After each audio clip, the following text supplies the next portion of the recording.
ताईंनी या ठिकाणी केलेला आहे।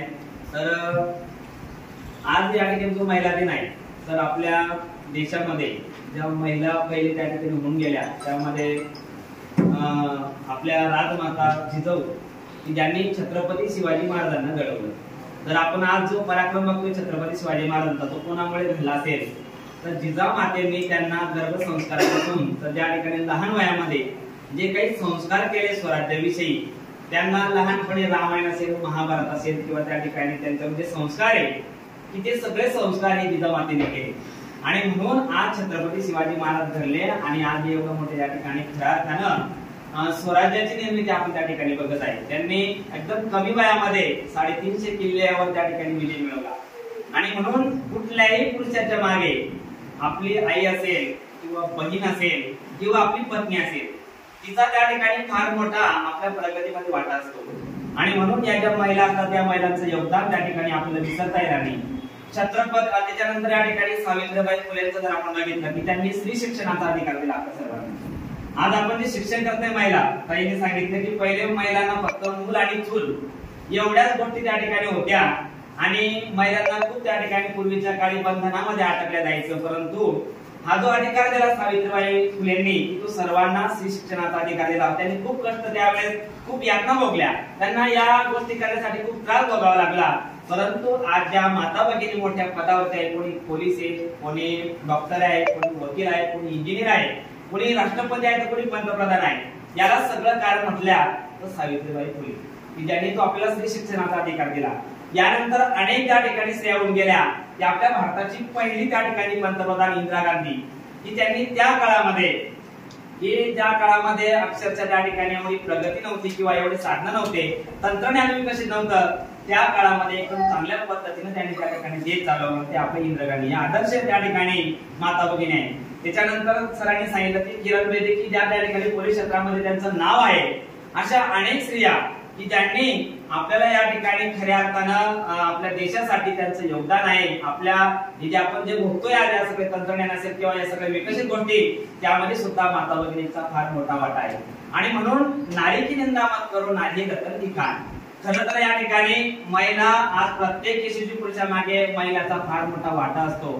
आज एखादी मनुष्य फार मोठ्या पदावरती गेला असेल, त्याच्या मागे सुद्धा जर स्त्री जर चांगली असेल तर तो घराच्या सगळ्या गोष्टी सोडून त्या ठिकाणी तो समाजासाठी जर वेळ देत असेल, त्याच्या मागे सुद्धा एक चांगल्या महिलेचा हात असतो। आणि म्हणून या सगळ्या गुणांचा जर विचार केला तर या ठिकाणी महिलांचं योगदान फार मोठं आहे।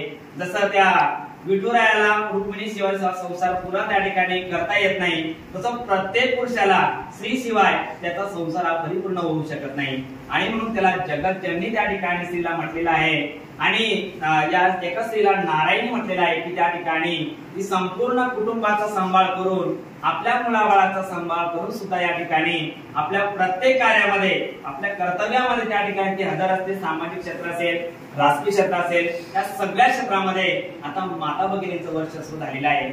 आणि म्हणून या जागतिक दिनानिमित्त या सर्व महिलांचा आपण या ठिकाणी पत्रकार दिनानिमित्त हा सन्मान ठेवला होता की नारीचे जर कर्तृत्व असतं त्याला जर आपण वाव दिली तर त्यांना या ठिकाणी अजून द्विगुणित होऊन त्या ठिकाणी त्यांचा आनंद, त्यांना चांगलं काम करण्याच्या ठिकाणी प्रोत्साहन दिलं जातं। तसे आपल्या या ठिकाणी या ज्या 6-5 महिला आपण या ठिकाणी बोलवलेल्या आहे की त्यांचं काहीतरी कर्तृत्व आहे, त्यांनी आपल्या समाजासाठी किंवा गावासाठी असेल, परिसरासाठी चांगलं काम केलं, अशा महिलांचा सन्मान आपल्या परिसरातले सर्व पत्रकार या ठिकाणी करत आहेत।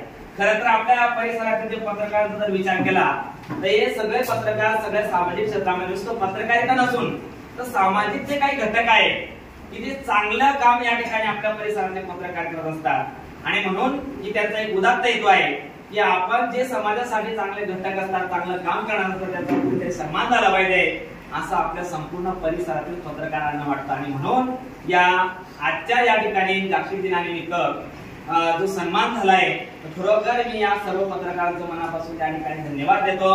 खऱ्या अर्थाने या ठिकाणी आज महिला बऱ्याच ठिकाणी म्हणजे त्यांना संरक्षणाची गरज आहे किंवा महिला त्या ठिकाणी आपण बघतो की काल परवा या ठिकाणी पुण्यासारख्या ठिकाणी फार मोठे काही गोष्टी झाल्या की महिलांना आजही अत्याचार थांबायला तयार नाही।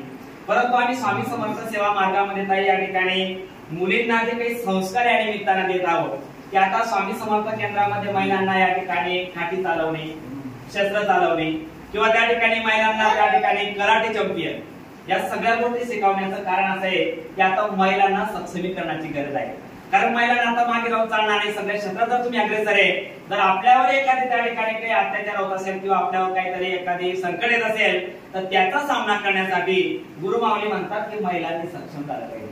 आणि म्हणून या ज्या काही गोष्टी आहेत त्या आपल्या मुलांना जसं आपण शिकवतो तसं मुलींना सुद्धा आज शिकवण्याची गरज आलेली आहे की जेणेकरून येत्या काही समाजावर त्यांच्यावर असे काही अत्याचाराचे प्रसंग येत असतील त्यावेळेस त्या महिला या ठिकाणी सक्षम राहायला पाहिजे. आणि म्हणून या निमित्तानं जागतिक महिला निमित्तानं आपण या ठिकाणी सांगू शकतो की महिलांनी सक्षम होणं गरजेचं आहे. आणि आता महिलांनी मागे न राहता त्यांनी त्या ठिकाणी आपली जी मुलं असतील मुली असतील त्यांना चांगल्या पद्धतीने संस्कार करणं ही सुद्धा काळाची गरज आहे. आपण बऱ्याचशा वेळेस मुलं सुशिक्षित करतो परंतु कुठेतरी संस्कार करण्यात आपण या ठिकाणी मागे पडतो आणि संस्कार जर झाले नाही त्याचा विपरीत परिणाम आपल्या मुलीवरती असेल मुलावरती असेल भावी आयुष्यामध्ये त्या ठिकाणी पडतो. म्हणून त्यासाठी योग्य काळी योग्य वेळी माता भगिनीने सुद्धा आपला मुलगा असेल किंवा मुलगी असेल त्यांच्यावरती योग्य असे संस्कार करणं ही काळाची गरज आहे. या निमित्ताने या ठिकाणी मी माझे 2 शब्द संपवतो आणि या